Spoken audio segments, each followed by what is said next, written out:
initially got the call, it was, we might take you. And then once I got drafted, I was like, oh, okay. So then I did some research on St. Louis, and it was like, oh, St. Louis, huge soccer city. Very big sports following. They love their sports teams. And I was like, oh, okay, you know, but I mean, I don't want to say everywhere says that, but I feel like a lot of the cities who have major sports teams, they're like, oh yeah, we have great fans. So I was a little bit apprehensive. I was like, we'll see, you know. We'll see. Once game day comes, we'll see what it's about. And man, did we see what it's about, because it's unreal.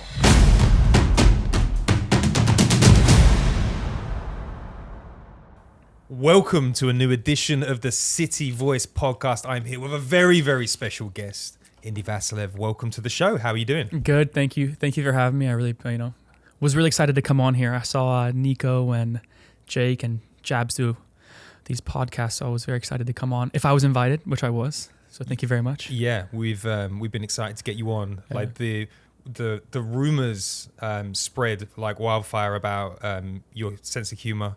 Every time we meet with a player, we ask who is the funniest. You win it every single time. People don't even need to think. There's not even like an It's like Indy's the man. So I was excited to get you on the podcast. I was also, going through your career, like you've got a pretty unbelievable story for someone so young. Yeah. Like I want to talk to you about Birmingham, Aston Villa, cuisine. Get your take on America versus the UK, because there is a bit of slander in the air about that. Oh, I would love to talk about that, actually. Yeah, and I also want to talk about your upbringing as well. So let's get into the podcast. Firstly, I'd love you to, like, I was looking at all of the places that you've played over the last, 5, 6, 7 years. Yeah, you play all over the pitch. Yeah. How would you describe your position? What's your favorite position? What sort of player are you? I like to play higher up the field. I like to be creative. Having said that, I can play different positions. I played 6 for the majority of this season. Was a newer position to me. It's something that I've, it's just something that you kind of have to, take on, because that was an area that the team needed somebody to step up in. Because I think early on we had injuries to Jabs, and then once Jabs came back, I think Edu got injured at that stage.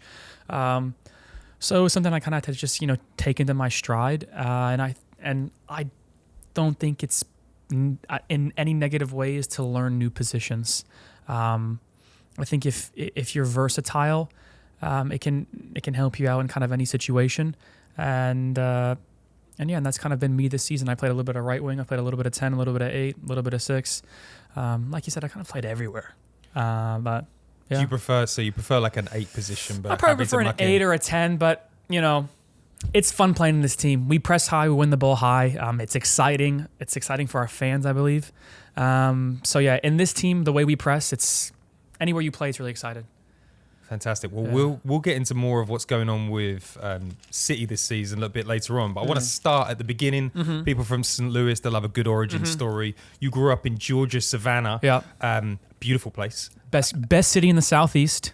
It's hard to disagree. It's a stunning place. One of 2 places you can carry an open alcoholic container, is what I will say. There, Savannah, Georgia, and New Orleans. Bit of a party town in Savannah, Georgia. Right? Some would say. Yeah. Very artistic. Yeah. So tell me a little bit about it. Is it a big soccer?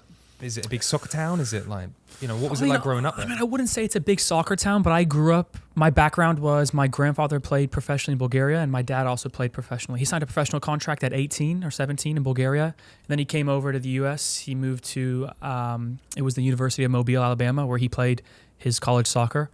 And then he moved to Savannah. But I wouldn't say Savannah is so much of, I wouldn't say it's a soccer town. It's the Southeast. SEC football is what dominates it, My sister went to the University of Georgia. She's awesome. My sister is amazing. She has older, younger? She has 2 degrees. She's older than me. Yeah. So now I'm a huge Georgia fan. But it was more dominated by, the typical American sports, I would say. Baseball, basketball, American football. But for me, growing up, I always had one sport. And I would dabble here and there. I would play a little bit of basketball, but I would never do it in a team environment. It'd always be like, let's say during PE, physical education, I would just kind of play some basketball, and I would kick some field goals, but I would never take it seriously. The only sport I took seriously growing up was soccer. That was kind of me. I had a soccer ball when I was 3 years old. I would break glasses. I would hit it, bang it against cabinets. I would break the fence outside. I was just always soccer because that's kind of, my dad played it and my grandpa played it, and I grew up in the U.S., but I was more of a European background. So for me, it was strictly soccer growing up. Is your dad's Bulgarian heritage, like, does that play a big role in your life? Yeah, like, 100%. Are you connected? Yeah, 100%. Everyone asks me, who do you feel more of a tie to? And I would say for me, genuinely, it's 50-50. I grew up in the U.S. Most of my friends are Americans, but we go to Bulgaria every 2 years. My whole family is from Bulgaria.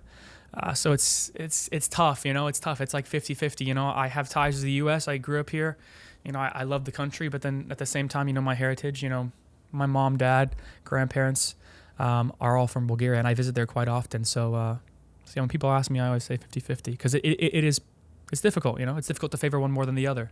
And tell people a little bit about Bulgarian soccer heritage, because there's been some banger players over the years. 1994 USA World Cup, got knocked out by Italy in the semis by a goal which I was always told growing up shouldn't have counted. And then I watched the goal back and it shouldn't have counted.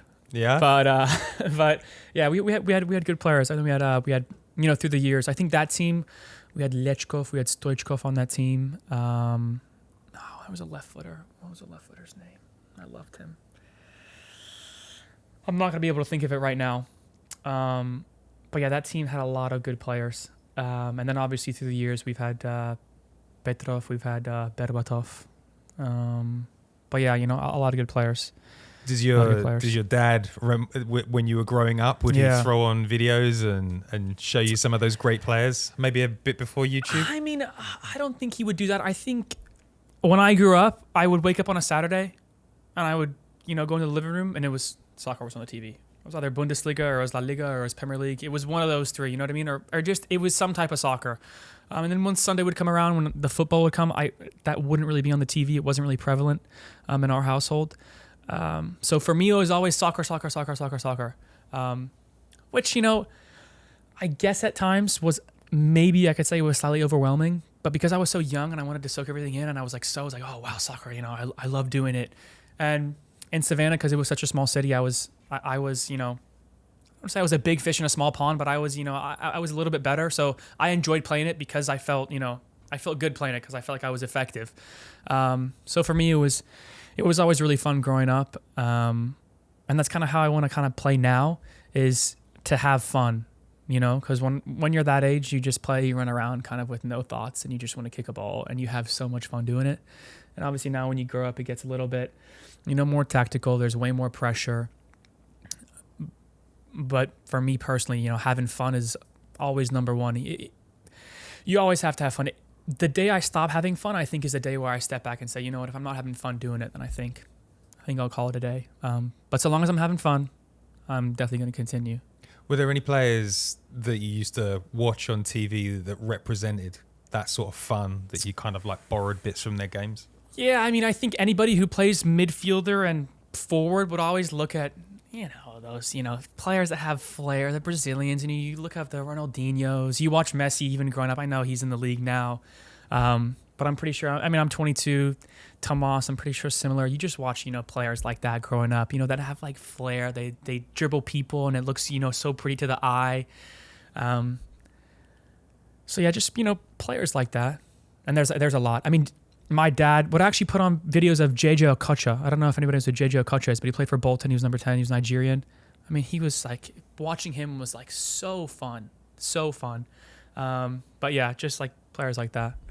Like the fun ones. Yeah, fun ones. So at what stage did you realize that maybe you wanted to take soccer to the next level? Like, did you always feel like you could be a professional like your pet, your granddad and your dad? That's a tough question, because I always played, I would say, so at 14 I went to IMG, and then at IMG I was still playing just for fun, and I didn't really know what the career path was really when I was like 14, 15. And then I went to a couple national team camps with the 14s, 15s, Tell us about IMG, because that is quite interesting, because not a lot of MLS teams had academies like we have here at City, right? So I got scouted to go to IMG. I think it was, I was in some random, I actually don't remember how I got scouted to go to IMG. That's crazy. People are going to think I'm crazy. But I genuinely don't remember how I got scouted to go there. Yeah, anyways. But it was like it was in Florida, right? Yeah, so IMG's in Florida. It's called Bradenton. And it's like a soccer camp for elite kids, right? Yeah. It's all sports. They have all sports. They're known for their tennis. I think Nick Bollettieri, may he rest in peace. I think he created the tennis side of it, or maybe he created IMG Academy. I'm not too sure what the specifics are. But they're known for their tennis. Excuse me. They have basketball. They have American football. They have baseball. They have lacrosse. They have soccer as well for, girls and boys. But I was given the opportunity to go there. And I kind of took it with both hands because I thought it was a really good opportunity for me just to try something new. I didn't want to stay in Savannah. I felt like if I stayed in Savannah, I wasn't going to grow as a player, which was tough, not only for me, but it was tough for my parents as well. Telling your kid I don't want to say shipping your kid off because it was everybody's decision as well as mine. But it's tough, leaving your house at 14, 15 years old. You leave your friends, and you kind of start college at 14, because we were living in dorms. So, it's tough, but, sacrifice is part of everything if you want to succeed. So I decided to go on IMG, and it ended up being a good decision because that's where I met Coach Hack. Because Coach Hack, really? Yeah, because Coach Hack was the coach of the under 17s. Okay. And they had the residency program there. So he scouted me playing from IMG, and then from IMG I went to the U17 residency program, which was still on campus, but I was just training with the national team every day, which helped me develop even more, and that's where I met Hack. Shout out Hack. Hack's amazing. Were there any other? So did you have a good relationship with Hack? Did he help you with your game? Were there other coaches? Who were the big influences that pulled your game to the? At IMG was a coach who I still talk to this day. His name is Marcelo Carrera. He played professionally in Argentina. He also played in MLS with the Crew. He was a left footer as well. He helped me so much. I'd say first off, it was my dad. My dad, he was always hands-on with me. Always wanted me to, help me get better. First it was my dad, then Marcelo Carrera at IMG. Talk to him this day. I love him. He was one of my best coaches.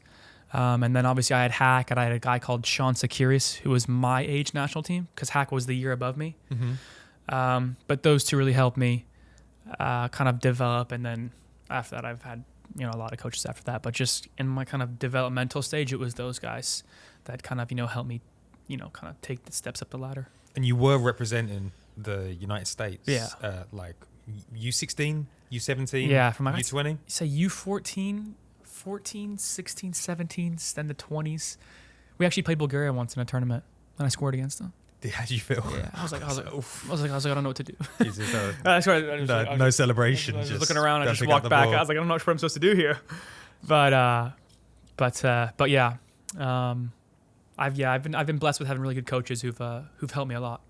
And who were your guys in the team? Are there any friends that you made that are playing in places now where you're like, that's kind of amazing? My guys, yeah. I had Taylor. So because I was playing an age group above. It was the 2000s were the majority of the guys in residency, and then you had the kids born in 01, right, which was my age group, and there was 3 or 4 of us. So we kind of stuck together because, we weren't getting picked on. We were getting picked on because we were the younger guys. Yeah. So it was me, a good friend of mine named Marcelo Palomino, who's playing in Sweden now. He's doing really well. Taylor Booth, which I'm sure a lot of people know, he's playing in Utrecht right now. Brian Reynolds, who was at Roma, and now he's at Westerlo. He's doing really well there. But it was kind of the 4 of us. Then we had some other O1s. We had a guy called David Ochoa. We had a guy called Gabriel Slonina. So I try and stay in touch with most of them. But those are kind of my guys growing up. Outside of soccer, I have like one of my best buddies back home. He tried to play soccer, but he was so bad at it. His name is Jaden Perry. I'm going to name drop him because he was so bad. And he was like, because he was a big, kind of tall, lanky guy, and he played American football, and he was like, I could have played goalie, and he couldn't have played goalie. Not good. No chance. It's just not athletic enough. Well, at least he got a name drop on a professional football podcast. If he hears this, he'll laugh at it. But yeah, he's probably I call him every day. He's one of my good buddies. So I was doing some digging around. A guy called Rusty Scarborough. Yeah. That's an awesome name. Yeah. He said this of you. He said, on the field, he's out there. He's a leader. People follow him. The technical aspect he's developed at a young age shows he's phenomenal on the ball, passing, dribbling, shooting, heading, receiving. When he starts growing and maturing as an athlete, a person, he will continue to grow as a player and figure out where he's going to find himself. Then you've got to move to Europe. Oof. I mean... Man, that's high praise. Yeah. I'm not sure I deserve that high praise, but I appreciate it. Yeah. I mean, you got to move to Aston Villa. Yeah. Were they a championship club at the time? I believe they were a championship club at the time, yeah. Championship club, but a extremely historied club in England. They've won a European Cup before. And they were a club on the rise. How did you get into contact with Aston Villa? So the funny thing is I was training with IMG and I believe a scout for Villa, I believe his children also played tennis at IMG and he was just visiting. And he happened to watch one of our training sessions or two of our training sessions. And he spoke to my coach, which was Marcelo Carrera. And they were like, well, let's fly the boy out for a week-long trial. It was a week or a week and a half. And this was during my school. This is during school for me. So I went for a week and a half, and I thought I did well. What was that like, though? I mean, like you're on a plane going to a club that's probably going to be in the Premier League. Was that exciting? It was exciting, but I was young, so I was scared. A word that I want to use when I use it. I was scared, and I was a young kid. I was going to a different country, brand new culture. Didn't know anybody over there. I actually went with somebody called Luca Lewis, who's a keeper, who's a really good keeper. He's in Italy right now. But we went over. I was scared. We stayed in Diggs, which for people who don't know what Diggs is, it's like a host family who take care of the kids while they are at the academy. So we were there for a week and a half, I believe it was, and we had a tournament. We played like a small tournament. It was like 30-minute games, I think, or 45-minute games. We played Blackburn, Man U, and Burnley, I think it was. And I played well, and they wanted me to stay for an extra week. But I was like, listen, guys, I've missed so much school. Because with the national team, you miss like chunks of like weeks too, because you go on these international trips to, kind of practice for the World Cup. And I'd missed so much school. I was like, listen, if I miss one more week of school, they're just going to like, they're just going to write me off. They're going to fail me. I was like, I can't stay for one more week. Like, I'm sorry. Like, I just can't do it. And I think it was like maybe a week or two after, they're like, okay, well, we're going to offer you this deal. And I was like, spoke to my parents about it. And if I signed that, I wasn't going to not that I wasn't going to college, but I couldn't play in college. Yeah. Because when you sign a contract over in Europe and you start making money, you can't play in college. It was some rule like that. So I had a long talk, and my mom was like, Indy, you need to go to college. Like, you need to go to college. Oh, wow. And my dad was like, he is not going to college. He is going to sign that contract. He's going to play professionally. And it was weird for me because I was still 16, 17. I was still, I was still young, So it was kind of a tough decision, but I ended up going. Did it make it easier because you had Bulgarian citizenship? lineage? Yeah. So Okay. I had a Bulgarian passport, which made it much easier. Right. Because I didn't take up an international spot. Yeah. Which makes it much easier to go over to Europe. But I ended up signing the contract, and I told my mom, like, I'll do college someday. Still haven't done it to this day, but I'm 22 years old, so I still have time. Do it online. I still have time to do it online. Yeah. So I'm gonna finish college one day, Mom. If you hear this. Was there any interest from MLS clubs, or was this kind of like a bit of a freak? Right time, right place, deal came quickly. There was interest from, I don't know, maybe I'll say between 1 and 3, because I know there was. I know there was 2. I don't know. I can't remember if there was a third. I'm not going to name any of the teams. But there was interest. But I feel like for me, if I wanted to develop and kind of move my career along, I feel like staying in the U.S. probably wasn't the best thing for me. I kind of wanted to dip my toes in Europe and kind of see what it was all about, see what the hype was about, see the level. And so that's kind of the decision I made. So do you stay in Diggs again when you went back there? Like have a family to look after you? No, actually, that's a great question. I actually moved over for the first year. It was my dad was with me. Your dad moved over. My dad moved over with awesome. me. Yeah, but like it's all about sacrifice. So my dad made a huge sacrifice. He came over with me. He would drive to all the home and away games. He would support me, which I'm totally grateful for. And then after the first year, my mom was like, "Nah." My mom was like, I cannot not see my son for over a year. And I was like, I was still 16, 17. I was 18 at the time. So my mom came over for another year, so they switched. So then my dad went back home to the U.S. and my mom came over to live with me for a year. That's so cool. And then after I think I was 18, and I was like, listen, guys, like you guys, live together. They were still married, so it was big. It was hard on them too. They're still married. They're living apart, so it's hard on them too. So after when I was 18, I was like, you guys can just live together. Like I'll be absolutely fine. I've been living alone from like 14 to 16, 17, so I'll figure it out. So what was it like in Birmingham? It was good. I enjoyed Bullring. For anybody who goes to Birmingham, you have to go to Bullring. It's like a shopping center. It's really nice. There's some nice pubs in Birmingham as well. But I really enjoy taking the train to London every other week. Or I would try to go to London as much as possible because it felt like a different world. There were so many different cultures, so many things to do. And it was only a 2.5 hour train ride, which is super easy. Trains are one thing I love about Europe is the train systems. So easy. You hop on a train, you sit down, you're on your phone, you can do whatever you want, and then within 2.5 hours you're in a different city, and it's like the easiest thing ever. And it's cheap too. It's like $5 or whatever it is. But yeah, I love going to London. But Birmingham was a great place. It was really good to experience a new culture, which was pretty tough for the first year because their culture is completely different from our culture. But it was good. Listen, it was all a learning experience. I had a great time. I learned a lot of new things. And what did you do in London? Grateful. What were your what were your go-tos? Like, what's a day out for Indy look like in London? Whoa. No, I mean, I would just go and I would sit at coffee shops. I would just try different coffee shops. They have a very nice shopping center. I actually bought something from that shopping center that I lost this year on this trip. It was an earring that I bought, and I lost it on this trip. It was so bad. I was so disappointed. Where did you lose it? I think we were on a long away trip, and we got in the plane, and I was like, I'm going to pass out. So I just lay down on the plane. I laid on the side of my earrings are on, and it must have just unclipped, and then by the time I got back home, I was taking my earrings out to go to bed, and I realized it was gone, and I texted Bomi, and I was like, can I check the plane? And it was gone. It was too late. But they have a great shopping center, so I would go shop. I would just go walk around. But yeah, London is beautiful. I would just go walk around and I would shop and I would have coffee. But it was just doing the kind of regular things a kid my age would do. Nice. So Dean Smith was the manager there at the time. Did you get much FaceTime with him early on, or is it like straight through the Aston Villa 2 or? So I was with 23s for the majority of my time there.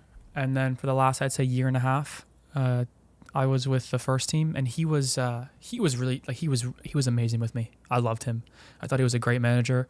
I still wish him all the best. But yeah, he was awesome. He was amazing with me, and I wish him nothing but the best. Yeah.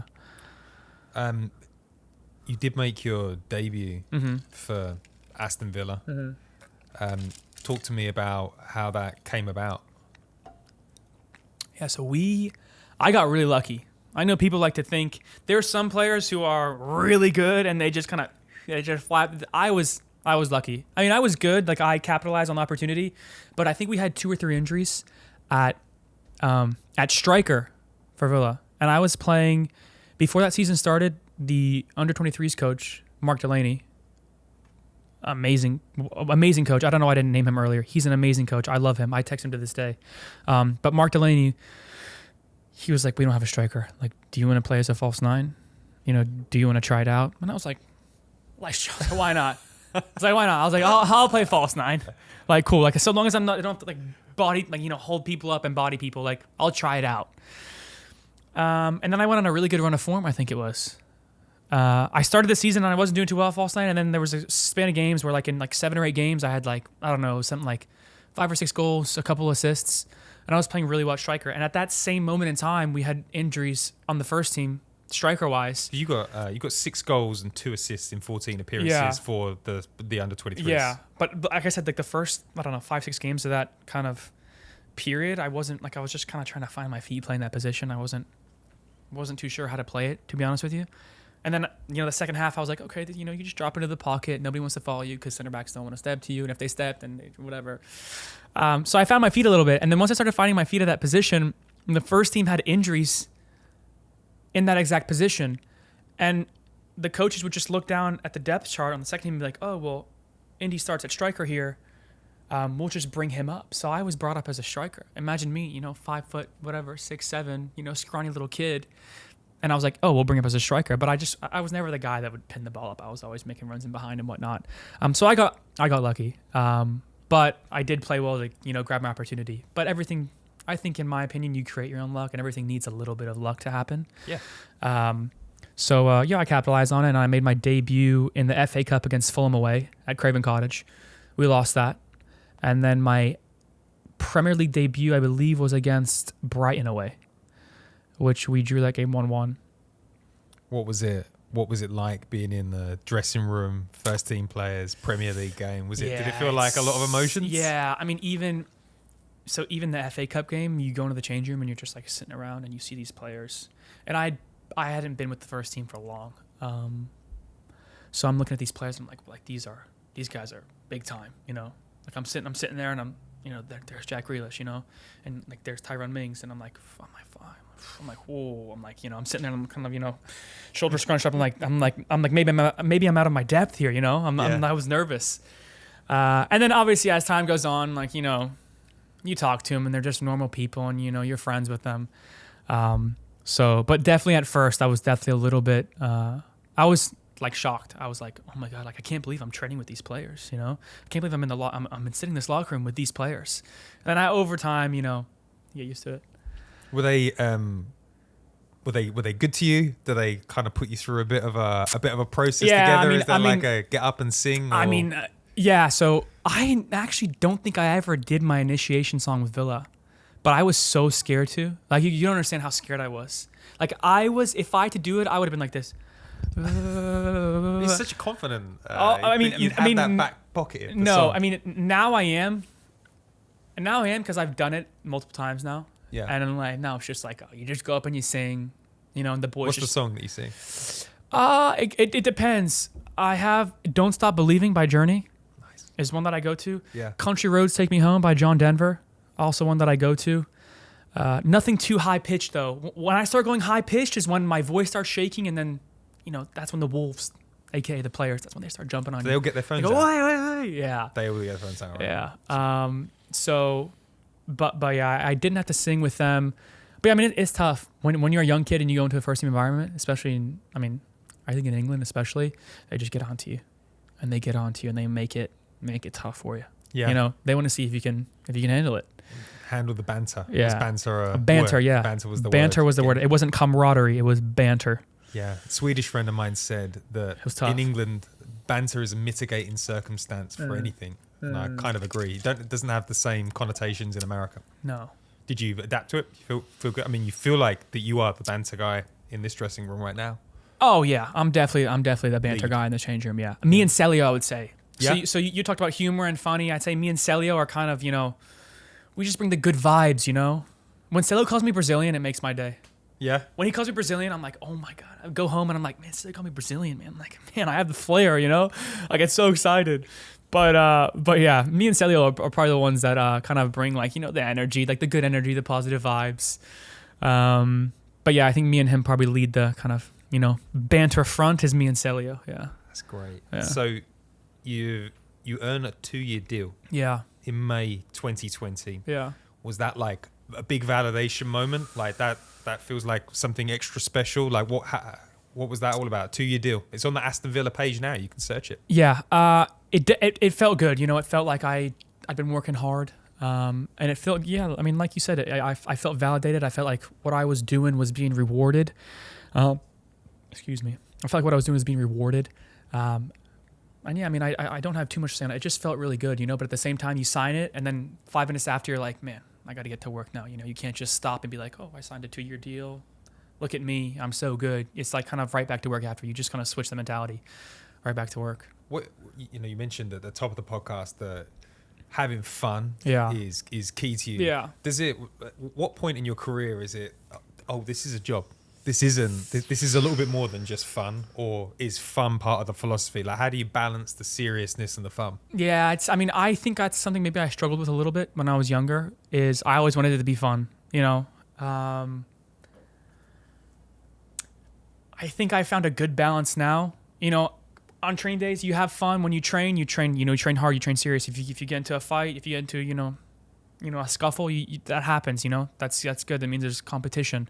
But off the field, you have to enjoy it. You know what I mean? You can't just be like so focused. I mean, for me at least, players can do that, and there's nothing wrong with that. But for me, like I need to switch off.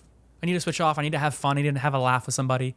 But obviously, when game time comes, it's serious. Yeah. And you have to kind of find that switch, and you have to know when to turn it on and turn it off, which is something that I definitely had to learn. But I feel like I've learned it, and no, it's just trying to have fun. So something serious that did happen around that time. Mm-hmm. So you've got that new deal in, global pandemic, shuts things down. How did that impact your progression at Villa? I mean, I would say it was tough because there was a period of time where I think it was maybe around a month where we never trained together. So you would go in on your own and you'd have to train by yourself, which is fine to an extent, but I think you do need that everyday training with, top class players to help you reach that next stage. And I was missing that for a month, which was tough. And it was tough for everybody. It wasn't just tough for me. It was tough for everybody. So I mean, it was tough, but like I said, it was tough for everybody. So you kind of just take it on the chin. That's actually when I shaved my own head, actually. That FIFA picture, that horrible FIFA picture that's been going around. Yeah, that's when I shaved my head during. So you I shaved my own head because it was getting too long, and I was like, it was one day I saw myself in the mirror and I was like, this is getting out of control. Like I gotta change something up here. So I just shaved my head. And then a couple days after, maybe a week after, they're like, "Oh, Indy, we're gonna sign you to your deal." So, and I was like, "Are you guys taking pictures?" And they were like, "Yeah, of course you have to sign it." And I was like, just like, I was like, I mean, I didn't think it would haunt me as much as it is haunting me now, but it shouldn't still be there. It should not still be there. Honestly, it should not still be there, but it is. So the next season, things aren't as good as they were in the season before. You take 2 loan moves, one to a League 2 club and one to a League 1 club. Lots of players go through the loan process, especially at a young age. I mean, like Harry Kane did 5 loans, Ivan Toney did 6. I think when you went out on loan, how did you deal with that mentally? And what was it like playing for the clubs lower in the league? Because it's still super competitive, right? It's still super competitive. Like I'm going to continue this. I'm very grateful for my time there. The style of football that's played there, I don't think I was ready for it.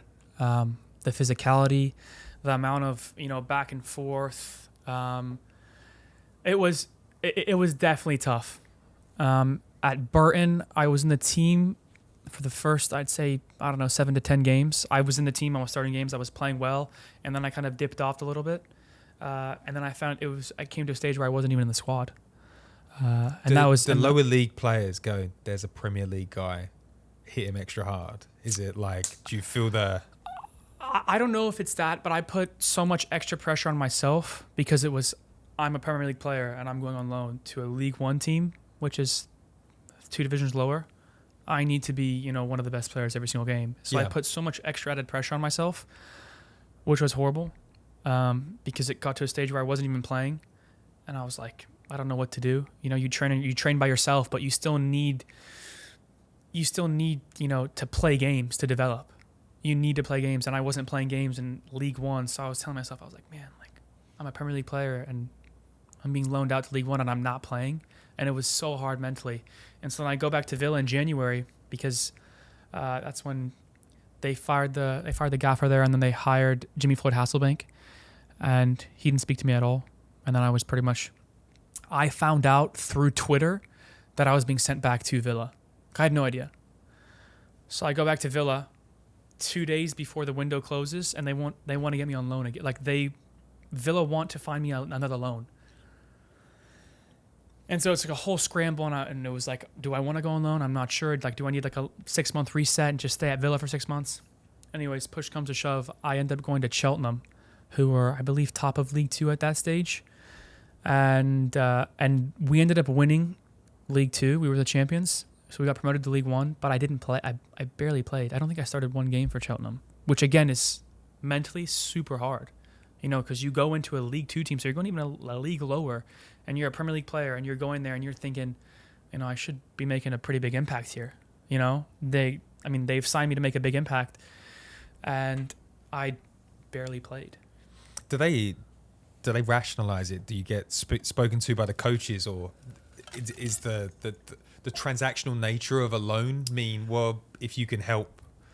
Because it's definitely some Premier League clubs have tried to improve. When they put players out on loan, it's like, you need to play this person. Because a lot of that's your story is a familiar one with a lot of talent, right? So the Cheltenham one happened so quickly. I don't think there was too much communication on if I was going to play. I think they needed an extra number, and they saw that I'd already went on loan, and it was kind of just the situation was good for them because they could get another player on loan, kind of stick me on the bench. I want to say I wasn't really given too much of a chance at Cheltenham. Not saying that I definitely deserved one, because they had players who were playing up top and in midfield who were doing really well. There's a guy called Alfie May playing up top for Cheltenham. Legend. Yeah. Legend. He was playing really well, scoring a load of goals. I don't think I should have been playing over him. But I feel like I could have had more opportunities. Having said that, I can take a step back and see why I wasn't given them, because we were doing so well. If you're winning games, why are you gonna change it? Yeah. So we ended up winning the league. It was still super disappointing for me because it was like pretty much a year of my career where I went on loan twice, and I didn't really play, which was pretty disappointing, and it was really tough mentally. Do you think that the like going through that sort of process, does that add to your character? Did that give you extra tools in the arsenal for like where you are now today as a person? Do you feel like, do you feel grateful for that experience? Because obviously it wasn't an amazing one, but sometimes those experiences make you tough. No, most definitely. I mean, now that I'm older and it happened, I don't know, 3-4 years ago, I can look back at it and go, I definitely could have done things that could have put me in a better position to help me play. I could have stayed extra another 15 minutes and done, shooting or done something so people could see that, I was working that much harder to try and get in the squad. And I wasn't doing that, which is a fault on me. Not to say I wasn't training well, because I do believe I was training well, but I could have done that extra, that extra 1%, so people could look at me and say, oh, well, he's doing the extra 1%. He deserves a chance or an opportunity. And I just wasn't doing that. And maybe it's because I was too young. Maybe it was because I was too naive. But like you said, you go through that and it sucks. When it happens, it sucks, but you learn from it. And now I'm 22. I've kind of went through that experience. And if it was to happen again, I feel like I would have I feel like I would know what to do if it was to happen again. So yeah, it sucked in every aspect of it. But you grow and you learn and you kind of take it on the chin. I think you said it right earlier. Like, you suffer for your craft at the end of the day. Without suffering, you don't know when you've got it good. Yeah. Like, is this really that good? Yeah. So to wrap up the England experience, what would you say were like the key things that you learned that you take into your career now? What were the biggest things? I'd say one. And there was a lot, but the one that I took was, don't take opportunities for granted, because you don't really know when they're going to come up again. So I was training with the 23s at Villa, and I was playing well, and it got to a stage where from 23s you go to first team. Then when I was at the first team, I was like, oh, well, that's the natural progression. Maybe I should be here. But I've learned when you're given an opportunity, you have to take it by the scruff of the neck, and you have to try and capitalize on it, because they don't really come around too often. Good opportunities don't come around too often. So when they do come, you have to do everything in your power to take them. And if it doesn't work out for you, you can look back on it and say, you know what? Well, I tried my best. I did everything I could, and it wasn't meant to be. Whereas if you look back on it and go, oh, well, I could have done X, Y, Z more, you feel a little bit of regret. Yeah. Whereas if you do everything you can and it doesn't work out, then, that's okay. So just take every opportunity as it comes, Great advice for any young footballers listening. Yeah. So there's a move back home. David Beckham's team moves for you on loan again. What what was your thinking heading into this loan move? Because you've had 2 loan moves that haven't been ideal. Like, did you spend a bit more time thinking about where the next move is? Did you work more with Aston Villa? Like, what was the... Worked more with Villa, yes, but for me personally, it didn't really matter where I went on loan to. For me personally, it didn't really matter where. I just had that experience now of I need to go in there and I need to play games. So whatever it takes to play games, whether that's, I don't know, just play in every single game possible was my mentality. Because I felt like if I could play in every single game possible, it would develop me as a player. Training is good, yes, but training and games are 2 completely different beasts. You know, so once you have that game experience, I feel like that's where you really develop. I think my first loan period, I was there for a little over half a year. I played, I want to say 21 games. 21 games. Is that right? 21. And then the second loan spell, I don't know how long I was there for. 25, 26? 27 in your second. Yeah. So it was good. Goals and assists wise, I definitely could have been better, 100%. I look back on it and say I could have been better. But in terms of playing time, I think it was big for me to kind of get games under my belt. I got 48 MLS games within 2 years, which isn't amazing. But like I said, it's, you know, you have that game experience now. You know, it's something you can lean back on in games like now, you know. Did you like playing in Miami? Miami was good. Miami was hot. Yeah. Man, Miami was hot. I mean, we would start training a little earlier because you would go out, and if you would finish training at 12 o'clock, people would be crawling off the field because it was that hot and humid in Miami. Having said that, I enjoyed playing there. Would you say harder to train in Miami than St. Louis summer? I don't know. St. Louis summer is crazy. I was not expecting that. I can't lie. Yeah. When I first came, I came in the winter and it was snowing, and I was like, oh, okay, it's snowing. This has to be, you know, a colder city. I'm expecting a colder summer. Colder as in, I don't know, maybe 70, 80 max. And when that first heat wave hit, oh my God. We would walk from the training facility to our cars and sweating. You'd get in the car and you would sweat, and you would only stop sweating when you would park the car. I would only stop sweating when I would park the car at my apartment complex. That's when I would stop sweating. And I was like, I'm looking like, what is this? So the St. Louis summer definitely surprised me, but I would say the humidity in Miami made it a tiny bit worse. Okay. Yeah. So St. Louis arrival, let's talk about it. How much contact did you have with St. Louis about acquiring? I didn't even know you could acquire somebody on loan when I heard about it. Did you know that? Don't ask me.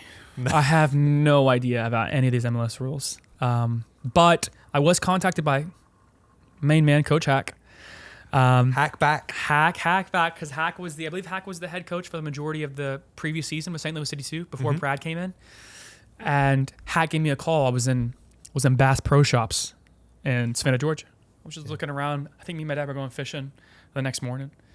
So I'm just in Bass Pro Shops, and I can see my phone, and I'm like, why is Coach Hack calling me? You know?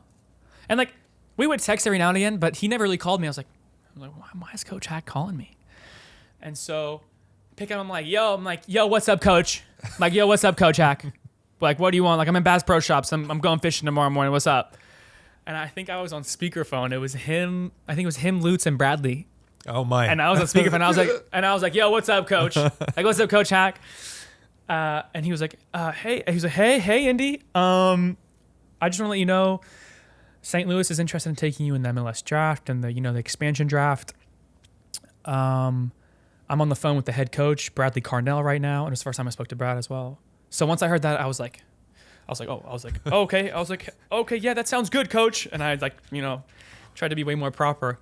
That was the first time I spoke to. That's the first time that I was, heard they wanted me. Yeah. And then first time I spoke to Brad as well, and they talked to me about the principles and how they want to play and the project, which all sounded really good. And then they ended up taking me. Because when I initially got the call, it was, we might take you. And then once I got drafted, I was like, oh, okay. So then I did some research on St. Louis, and it was like, oh, St. Louis, huge soccer city.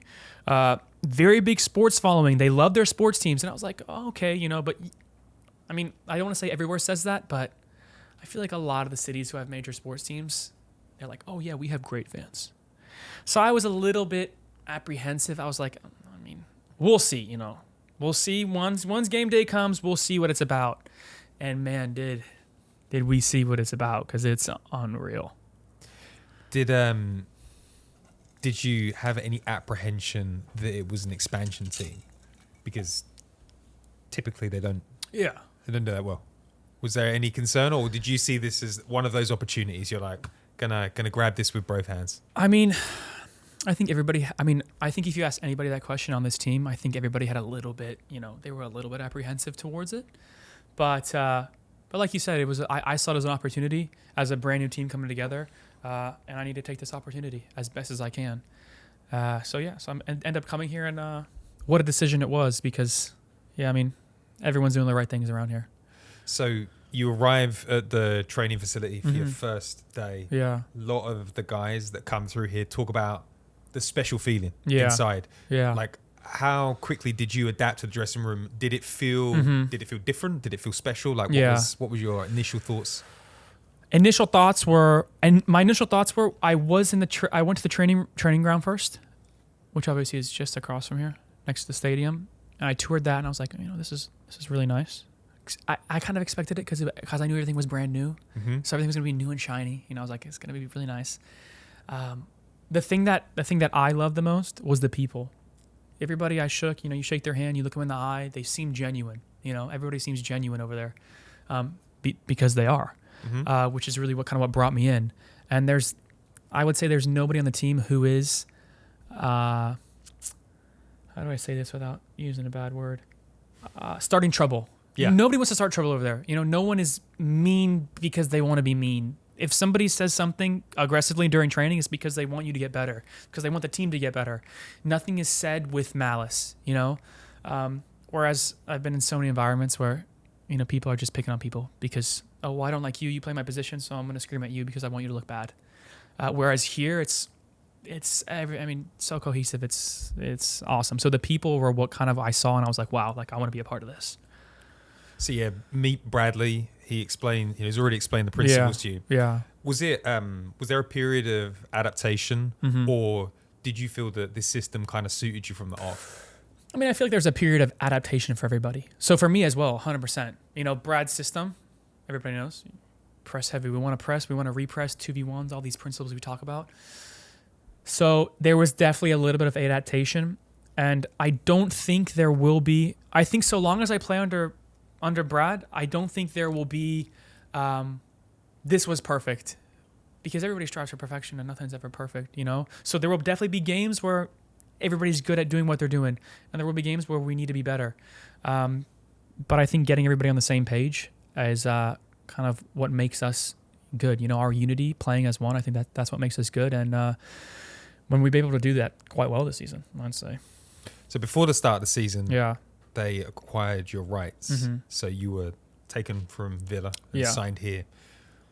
Were you relieved to know, okay, I've got some stability now. Yeah. I'm not going from loan to loan. This can be home for a bit. Yeah, that definitely helped a lot, because like you said, I was at Villa, but I went on loan 2 times in 1 year because I was moving from here to there. And stability is a big thing, which I don't think a lot of people talk about. But like you said, knowing that I was going to be here for X amount of time, knowing that this was going to be my home base for, I don't know how long it is, 2 years, maybe I don't know, I have to look back on it. But knowing that this would be my home base for, a significant amount of time was definitely something that drew me towards the city as well. I sound like a broken record, but I'm happy. I'm so happy I made the decision to come here. Yeah. And did you feel the love from the people in St. Louis? Oh yeah, they're awesome. The St. Louis people, I cannot talk about how, it's electric. When we play at home, it is electric. There's nobody in the league no environment feels like ours. There's no way. I know I've only played here 2 years, but maybe the only one that I can say that, there's nobody. I would not trade our fans, our stadium. I wouldn't trade it for anybody's in the league. There's no way. Nobody matches us. We were Wednesday. We had on Wednesday, we sell out crowds on Wednesday. In Open Cup, we sell out crowds. It's like the support is unreal, which I will add, we talk about it like just the players. When it's just the players, no staff involved. We talk about it in the locker room. We're like wow, like did you see we had a sellout stadium on a Wednesday. Like the support is insane. Sometimes amateurs online say atmosphere doesn't impact players. They're professionals. They don't hear it. Like what's the truth? Oh no, it definitely does. Do you think it's like having a 12th? Oh, when we have a corner on any single one of these 4 corners, we have a corner and everybody starts saying a little bit louder. People definitely hear it. The opposing team hears it, and I think most of the time, maybe a little bit, they kind of sink in their shell a little bit. I mean, how many set piece goals do we have? When you have Edu Lovin over the ball, and the crowd starts going, "Ooh," and they start getting louder, I think people maybe will tend to sink in their shells and be like, "Oh, well, I'm not too sure." When you see Tim Parker's Buffalo self come up into the box, built like a bison, and he's ready to just truck you over and head the ball, it's like, well, I'm not sure I want to mark him, So, no, our fans, it's... and even when we don't score, even when it's 15, 20 minutes in and the volume just rises, you feel it, you sense it, you get like goosebumps when you're on the field. Even on the bench, you just feel it, you feel the atmosphere. It 100% helps. I guarantee you. People who say it doesn't, have never played with an atmosphere like this. So your season's been pretty good. Like you've had... It's been all right, yeah. It's been all right. 4 minutes. Yeah. Output's been 6 assists and 2 goals. Is that what it is? Yeah. Oh, I didn't know that. You didn't know that? Yeah. And we were looking at some highlight reels of some of your moments. Were they before. okay? They're really good. Yeah, really good. I wanted to talk about your 2 goals. Okay. Because... Against SKC? SKC are coming up. We're recording this before. Yeah. That was a huge game. Mm-hmm. They've been in the league a long time. Mm-hmm. The first goal was great. Mm-hmm. Talk me through the second one, because it is one of the goals of the season. So second one is, I believe we were pressing, and Tomas does a really good job at intercepting the ball and reads the central defender like a book. I think the defender sent him a text message beforehand, and Tomas just moved there because he just knew. And so he moved there, gets the ball, and I see Tomas driving, and I'm like, and at this stage I'm kind of tired, but I'm like, I see Tomas driving, and I'm like, I just have to give him an option, I have to give him an option. I have to get around him, even if he doesn't use me and I drag the defender. I think at that stage he was one-on-one with the defender, and I was like, if I can get around him, even if he doesn't use me, he can at least use me as a dummy, and he can go inside and take a shot himself. But I get around him, and he plays me. I'm gonna say it's a really good ball. I know it's like a 2-yard pass, but he plays it to where I can just hit it first time. I don't have to take a touch. I don't have to, move my feet. It's just no wasted movement. He plays me a ball, and I can just come onto it. And yeah, I just put it far corner. I don't think I meant to put it that high. Like, did you know it was in right away? Could you feel that? Yeah, I mean, once I hit it, I was like, oh, okay. And I was obviously behind it. I was like, oh, this is gonna curl in. I didn't mean to hit it that high. I kind of just wanted to kind of play it. I mean, I didn't want to play it along the ground, but I didn't mean to do it that high. But worked out. It looked good, didn't it? What does it feel like scoring in front of this crowd in what Sporting KC is the game for the fans? 100%, 100%. It was amazing. It was amazing. I didn't really know how to celebrate, to be honest with you. The first goal, I was like, oh yeah, but it's like, oh. And the second goal, I made a sprint, and I was like, oh, and I was just like, woo, and then I just wanted to put my head down. But yeah, I mean, I think I get just as much joy from seeing other people score. Well, let's talk about it, because you were the man with the assist for that Nico goal against LA Galaxy. It should be counted as like a 0.1 of an assist, because the way his finish was so difficult to hit it on the half volley and then just loop it over the keeper. Though it's the finish that Nico had that game is extremely difficult, like so hard to do, and I got an assist out of it. Like, go he Nico! Had a celebration. Go Nico! That meant something to him, didn't it? Yeah, but it was a great finish. Yeah, Nico, Fox in the box, Fox outside the box. I think I said that on the last video I did, but he's always a pest. He's very good, and it sucks because we have so many good players. So I'm glad that we give the coaching staff a headache, because we have, I think, in my opinion, like such a deep squad with a lot of quality players. So you have been a mainstay in the starting 11 this season. You've racked up a lot of appearances. Playing more as a six, are you happy with that output? I mean, 6 assists and 2 goals. Are you happy with that? Like, where does that rank? I think I can always push to be better and hope for more and wish for more and be in better positions. But when I take a step back and I look at that was a position that needed to be filled, and I was like, you know what, I want to help this team. I want to help this team succeed, and even if it's not me, even if I am on the bench, I feel like I can still help the team succeed. Just by motivation. So I was kind of in the mindset of,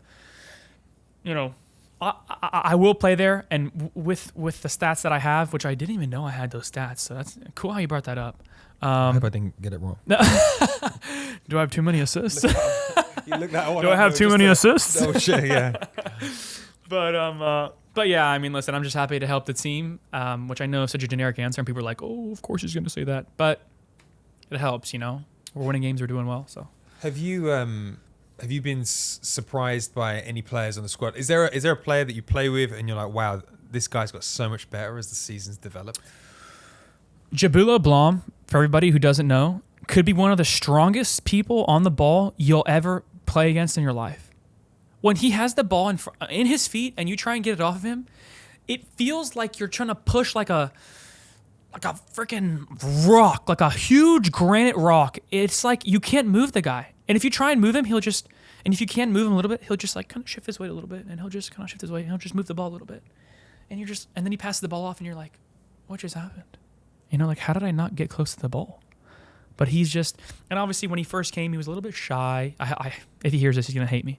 A little bit shy. He moved, different culture, which I completely understand because I moved to a different culture, different everything.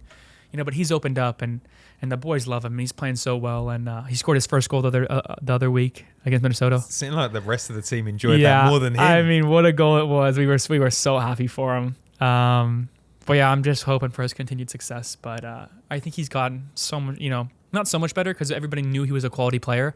But as the season has gone on, I feel like he's just gone up. And yeah, I would say with confidence, the whole team's happy for him. Yeah. Do you have parts of your game? I mean, you don't have to share anything if it's private, but it's like, are there parts of your game that you've been working on this season and you're like, I'm enjoying I can see this part of my game getting better? For me personally, I'm left-footed. And I don't know if people know this, but if you're left-footed, you usually tend to favor your left foot way more than your right foot. So I think for me, getting better with my right foot, passing, shooting, whatever it is always something that I try and do, or try and get better at. And I've seen a little bit of progress. I mean, hopefully, I wish there was more progress, but I'm a lefty. What can I say? So just my right foot, trying to get better with that. And you all look like you love playing with each other. Like I don't think you can fake that. I think the fans feel it. Yeah. Do you feel at home in this? Whenever whoever you're playing with, because you mentioned the deep squad. Yeah. There's been so many different squads this season. Yeah. And it seems to be the same output every time, right? Yeah. When you play with people who you enjoy being around, it's so much easier to give that extra 5-10%. Because I look to my right and I see Jabs, or I look to my right and I see Edu, or when I'm not playing, Jabs looks and he sees Edu, and vice versa. And you see Klaus up top. If it's not Klaus, it's Sam. If it's not Sam, it's Nico. And then you see Stroud and you see Celio, and I'm gonna name the whole squad if I start going like this. But it's like I said, it's so much easier to give that extra 5-10% when you're playing with people who you just like to be around. Is what I'll say.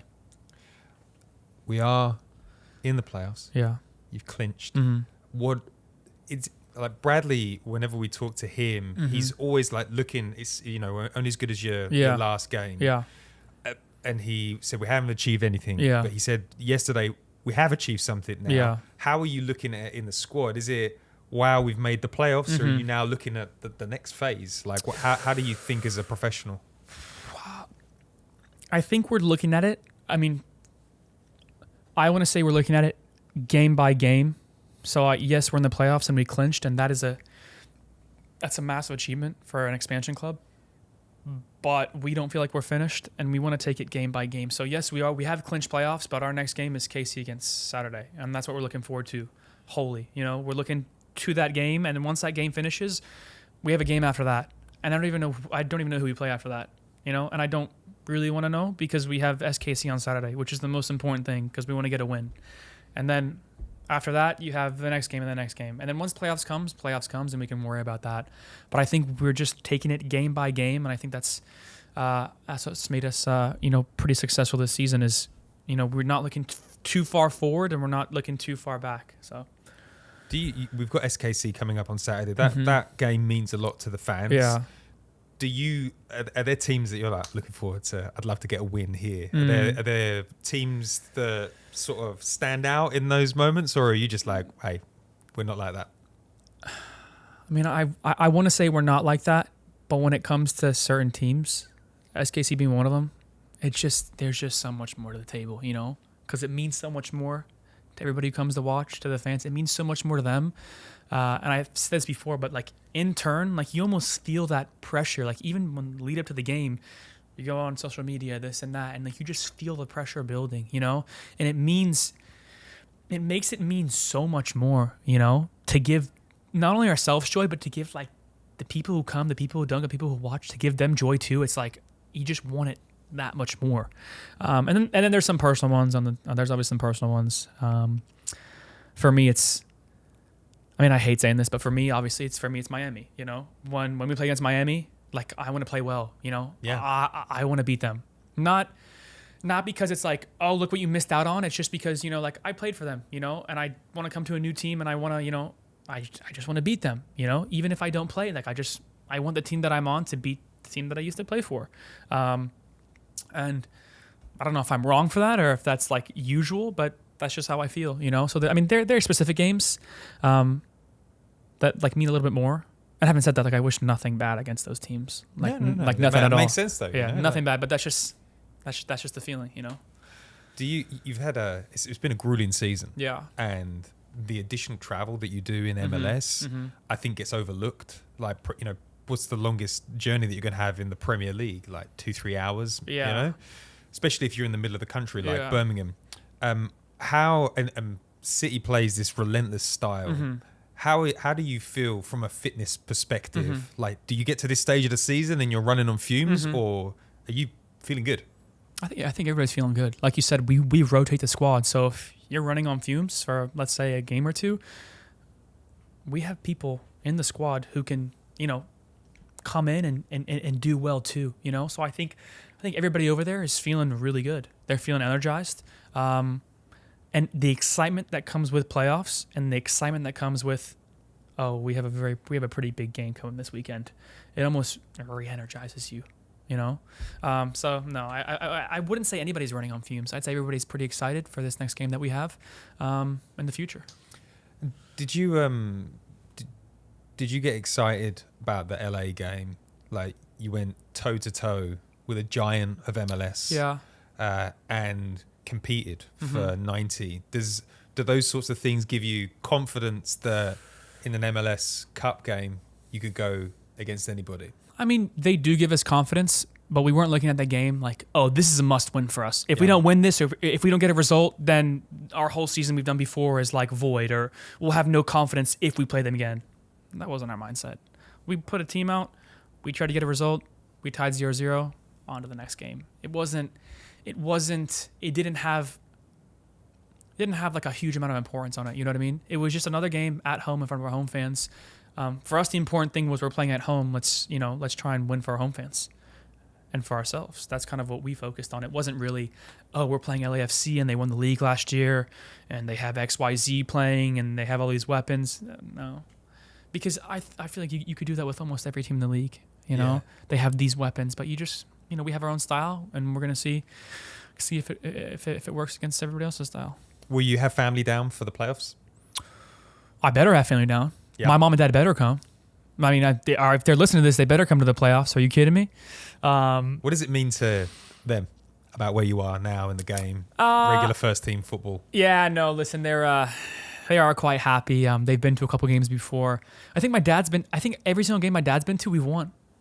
Getting down for the playoffs. I'm like, why the hell have you not come to every single game then? Yeah. Like, what are you doing?